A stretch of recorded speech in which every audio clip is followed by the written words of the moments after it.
জাতিসংঘ সাধারণ পরিষদের ৮০তম অধিবেশনে যোগ দিতে বর্তমানে নিউ ইয়র্ক সফরে রয়েছেন প্রধান উপদেষ্টা ডক্টর মোহাম্মদ ইউনূস। এর এক ফাঁকে মঙ্গলবার মার্কিন প্রেসিডেন্টের আমন্ত্রণে এক সংবর্ধনা অনুষ্ঠানে অংশ নিলেন ডক্টর ইউনূস। তো ১৪ মাসের নেতৃত্বের প্রশংসা করে বলেন, বাংলাদেশের অর্থনৈতিক পুনরুদ্ধার ও স্থিতিশীলতা প্রতিষ্ঠায় তার ভূমিকা প্রশংসনীয়। এবার ইসরায়েলকে চাপে ফেললেন মার্কিন president Donald Trump. Israel Please order in the hall.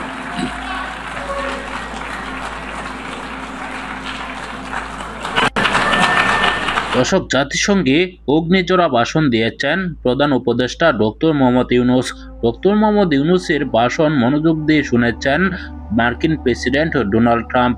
অন্যদিকে নেতানিয়াহুকে এক হাত দিয়েছেন ডোনাল্ড ট্রাম্প। নেতানিয়াহুর বক্তব্যের সময় বিশ্ব নেতারা উঠে চলে গিয়েছেন, রীতিমতো অপমানিত হয়ে সেখান থেকে চলে গিয়েছেন নেতানিয়াহু। এই ভিডিওতে দেখতে পারবেন কি বলেছেন মার্কিন president Donald Trump doctor Mohammad ইউনূসকে নিয়ে। না টেনে দেখবেন, একটি লাইক করে আমার সাথেই থাকবেন। জাতিসংঘ সাধারণ পরিষদের ৮০তম অধিবেশনে যোগ দিতে বর্তমানে নিউ ইয়র্ক সফরে রয়েছেন প্রধান উপদেষ্টা ডক্টর মোহাম্মদ ইউনূস। এর এক ফাঁকে মঙ্গলবার মার্কিন প্রেসিডেন্টের আমন্ত্রণে এক সংবর্ধনা অনুষ্ঠানে অংশ নিলেন ডক্টর ইউনূস। এ সময় ডোনাল্ড ট্রাম্পকে সুবিধাজনক সময়ে বাংলাদেশ সফরের আমন্ত্রণ জানান প্রধান উপদেষ্টা। এ সময় তিনি বাংলাদেশের গণতান্ত্রিক রূপান্তর, আসন্ন জাতীয় নির্বাচন, বৈশ্বিক স্বাস্থ্য, সামাজিক উদ্যোগ, ক্রীড়া, শরণার্থী সংকট এবং টেকসই উন্নয়ন লক্ষ্য বাস্তবায়ন নিয়ে বিভিন্ন দেশের নেতা ও আন্তর্জাতিক সংস্থার প্রতিনিধিদের সঙ্গে মতবিনিময় করেন।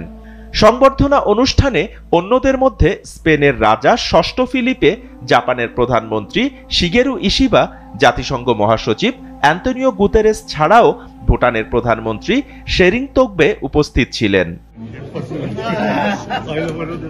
অধিবেশনের ফাঁকে পাকিস্তানের প্রধানমন্ত্রী শেহবাজ শরীফের সঙ্গে বৈঠক করেছেন অন্তর্বর্তী সরকারের প্রধান উপদেষ্টা ডক্টর ইউনূস। সে সময় প্রধান উপদেষ্টার সঙ্গে বৈঠক করেছেন বিশ্বব্যাংকের প্রেসিডেন্ট অজয় বঙ্গাও। অজয় বঙ্গা সাক্ষাৎকালে প্রফেসর ইউনূসের গত ১৪ মাসের নেতৃত্বের প্রশংসা করে বলেন, বাংলাদেশের অর্থনৈতিক পুনরুদ্ধার ও স্থিতিশীলতা প্রতিষ্ঠায় তার ভূমিকা প্রশংসনীয়। আর ডক্টর ইউনূস পাচার হওয়া অর্থ ফেরতে বিশ্বব্যাংকের সহযোগিতা কামনা করেন। এ সময়ে অধ্যাপক ইউনূস বলেন, বাংলাদেশ গণতান্ত্রিক রূপান্তরের পথে এগিয়ে যাচ্ছে। আগামী সাধারণ নির্বাচন ফেব্রুয়ারির প্রথমার্ধেই অনুষ্ঠিত হবে। তিনি বলেন, এটি শুধু একটি নির্বাচন নয়, এটি দেশের গণতন্ত্রে একটি নতুন যুগেরও সূচনা করবে। বিশ্বব্যাংক সহ গুরুত্বপূর্ণ অংশীদারদের আশ্বাস এবং নেতৃত্বের প্রশংসা বাংলাদেশের বর্তমান অন্তর্বর্তী সরকারের প্রতি আস্থার প্রতিফলন। গণতান্ত্রিক রূপান্তরের পথে দেশের যে যাত্রা, তা এই সফরের মাধ্যমে আন্তর্জাতিক মঞ্চে আরও দৃশ্যমান ও বিশ্বাসযোগ্য হয়ে উঠেছে।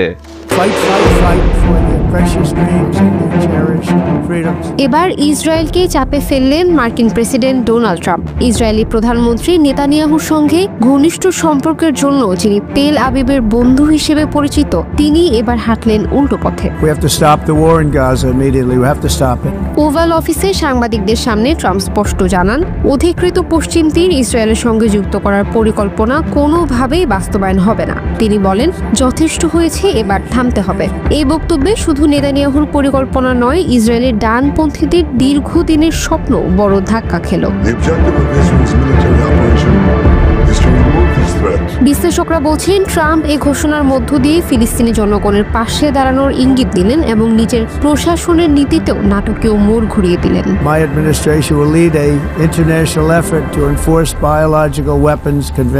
বহু বছর ধরে পশ্চিম তীরকে ইসরায়েলের সঙ্গে যুক্ত করতে সরব ইসরায়েলের উগ্র ডানপন্থী নেতারা। ফিলিস্তিন রাষ্ট্র প্রতিষ্ঠার যে কোনো সম্ভাবনা ধ্বংস করাই তাদের লক্ষ্য। সাম্প্রতিক মাসগুলোতে এ দাবি আরও জোরালো হয়েছে। যুক্তরাষ্ট্র এতদিন সমর্থক থাকলেও ট্রাম্পের স্পষ্ট অবস্থান ইসরায়েলি রাজনীতিতে অস্বস্তি তৈরি করেছে। নিজ দেশের ডানপন্থীদের চাপের পাশাপাশি আন্তর্জাতিক চাপের মুখে পড়েছেন নেতানিয়াহু। জাতিসংঘের সাধারণ অধিবেশনের ফাঁকে আরব দেশগুলোর নেতারা ট্রাম্পের সঙ্গে বৈঠক করেন। আরব বিশ্ব ট্রাম্পকে সতর্ক করে পশ্চিম তীরকে ইসরায়েলের সঙ্গে যুক্ত করা হলে অস্থিরতার ভয়াবহতা অকল্পনীয় হবে। এই সাক্ষাতের পরেই ট্রাম্পের এই ঘোষণা বিশেষ তাৎপর্য বহন করছে বলে মনে করছেন কূটনীতিকরা। গত কয়েকদিনে ফ্রান্স, যুক্তরাজ্য, কানাডা, অস্ট্রেলিয়া এবং পর্তুগাল ফিলিস্তিনকে রাষ্ট্র হিসেবে স্বীকৃতি দিয়েছে। মধ্যপ্রাচ্যে স্থায়ী শান্তি প্রতিষ্ঠার একমাত্র পথ হল দ্বিরাষ্ট্রীয় সমাধান। এই অবস্থানে নতুন গতি এসেছে ট্রাম্পের বক্তব্যে। আন্তর্জাতিক মহল বলছে মার্কিন প্রেসিডেন্ট কার্যত এই সমাধানকেই সমর্থন জানালেন। 1967 সালে আরব ইসরায়েল যুদ্ধে পশ্চিম তীর দখল করে ইসরায়েল। এরপর থেকে বসতি স্থাপন অব্যাহত রেখেছে তেল আবিব। বর্তমানে 27 লাখ ফিলিস্তিনের মধ্যে 7 লাখের বেশি ইসরায়েলি সেখানে বসবাস করছে। বিশ্বের অধিকাংশ দেশ এই দখলদারিকে স্বীকৃতি দেয়নি। 2023 সালের 7 অক্টোবর গাজায় হামলা শুরুর পর ইসরায়েল এই বসতি বিস্তার আরও জোরালো করেছে, যা আন্তর্জাতিক আইনে স্পষ্ট অবৈধ।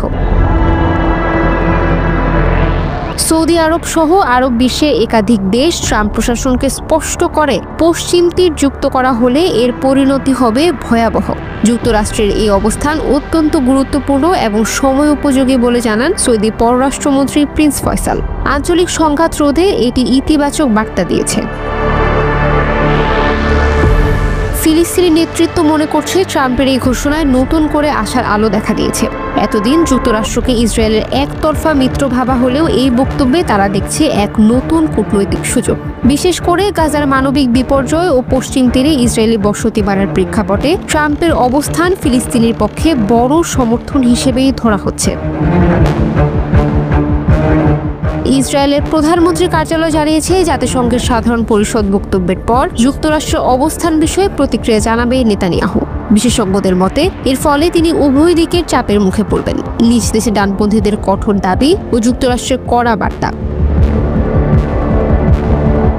ট্রাম্পের এই বার্তা মধ্যপ্রাচ্যে এক নতুন কূটনৈতিক বাস্তবতা তৈরি করতে পারে। যুক্তরাষ্ট্র এতদিন ইসরায়েলের নিরঙ্কুশ মিত্র হিসেবে পরিচিত হলেও এখন স্পষ্টই ফিলিস্তিনের পক্ষে অবস্থান নিয়ে দুই রাষ্ট্র সমাধানের পথে এক ধাপ এগোলো। আন্তর্জাতিক মহল মনে করছে এর ফলে শুধু নেতানিয়াহুর পরিকল্পনায় নয়, সমগ্র অঞ্চলের রাজনৈতিক সমীকরণে বড় পরিবর্তন আসতে পারে। দর্শক, বাংলাদেশে এমন একজন নেতা পেয়েছে যে নেতা নোবেল জয়ী, যে নোবেল পাওয়ার জন্য স্বয়ং ডোনাল্ড ট্রাম্প বারবার চেষ্টা চালাচ্ছে। এমনকি নোবেল পুরস্কার যারা দেয় তাদের ইঙ্গিত করে বলেছেন, আমি যে যুদ্ধ বন্ধ করছি আমাকে নোবেল দেওয়া উচিত। দর্শক, সেই নোবেল তিনি পাচ্ছেন না। তারপরেও এবার ফিলিস্তিনের যুদ্ধ তিনি যদি বন্ধ করতে পারেন তাকে নোবেল দেওয়া হবে, এরকম মন্তব্য করেছিলেন ফ্রান্সের প্রধানমন্ত্রী। তিনি এবার নোবেল পেতে যাচ্ছেন, কেননা ফিলিস্তিনের যুদ্ধ তিনি বন্ধ করবেন।